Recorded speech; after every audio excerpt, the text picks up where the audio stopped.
Masses are easily manipulated, and the masses tend to be powerless when they have the wrong sense of judgment. A typical example here is the persecution of Jesus. And that is why I tell people around me, never judge, never trust the decision of the masses. Hmm. The government of the day were able to convince the people, they were able to manipulate the people that Jesus was the bad person there. These people have seen Jesus raised dead. This crowd has seen him heal the sick.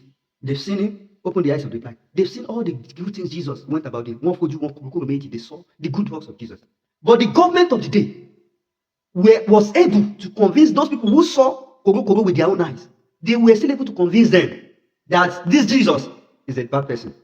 And the number of people that were not being manipulated, who didn't fall into that deceit, were small to the number of people who believed that Jesus did all that they said he did. Even when Pontius Pilate came to them and told them, this man had no sin. I see no offense he has committed. Who should I release to you, Jesus or Barnabas?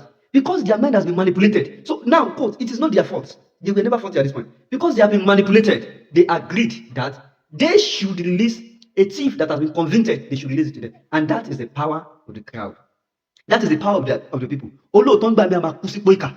Olóòótọ́ ń gbà mí will die like a murderer. Why? Because the crowd made a decision.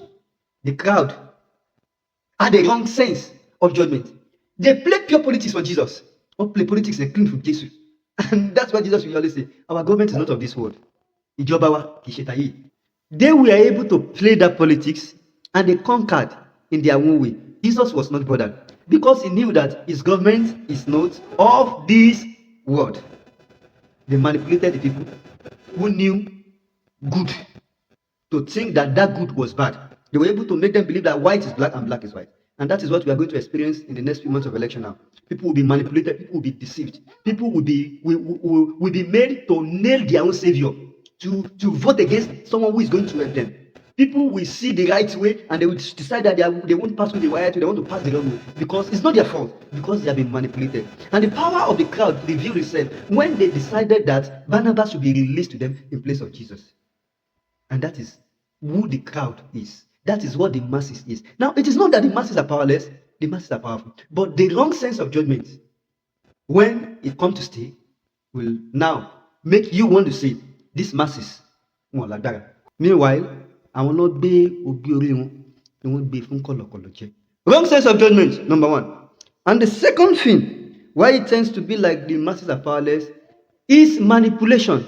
The masses are easily manipulated. In comedy, they often manipulate masses. Number one, gifts to the rikers of rice, 1 kg of semo, 1 kg of gari, 1 loaf of bread, and many other things. They motivate them with gifts. Promises that can never come to pass. Àwọn ẹ̀rọ oríṣiríṣi, wọ́n gbé wọn gorí ẹṣin aláyán, and they will believe, though this person means well, and at the end of the day, they get disappointed. 10,000, 5,000, and the like. And eventually, our masses are going to we are coming to a time when election is just by the corner right now. You begin to hear so many informations. Information is one thing they use to manipulate the masses. They control information. They control what you hear. The one they don't want you to hear, they will take it out of your sight, and they tell you the one they want to hear. And the ones they want you to hear will be the one that will favor them, that will nail the other party, that will kill your savior and paint them as a savior. So that is why at this point, every masses, everybody, including myself and you, must be very careful at this point. Who am I voting for? What am I hearing? So many informations will be flying around now. Many of them, in fact, let me say 95% of them are not true. Because they are informations that are doctored to manipulate your mind, to buy your mind, to work on your mind. What politicians are doing right now is that they are working on people's mind. Your mind is one of them. So that you can see them as a savior. If they are able to manipulate the people against Jesus, the politics of that time, who are you? Who am I that they can manipulate your mind? So you have to sit right. We all have to sit right as the masses now. We have the power. And we must not lose the power with wrong sense of judgment and by accepting cheap gift that will result to nothing. Number one, get your voter's card. It's time for election. Get your voter's card. And when it is time to vote, vote your conscience. Vote your heart. Don't vote according to motivation. Don't vote according to promises. Vote according to your own conviction, according to what you studied, research you have done, and you see according to what you know that is right. Don't go to the polling booth with the wrong sense of judgment. Don't go to the polling booth with the wrong mindset. If Nigeria must change, it will start with you and it will start with me.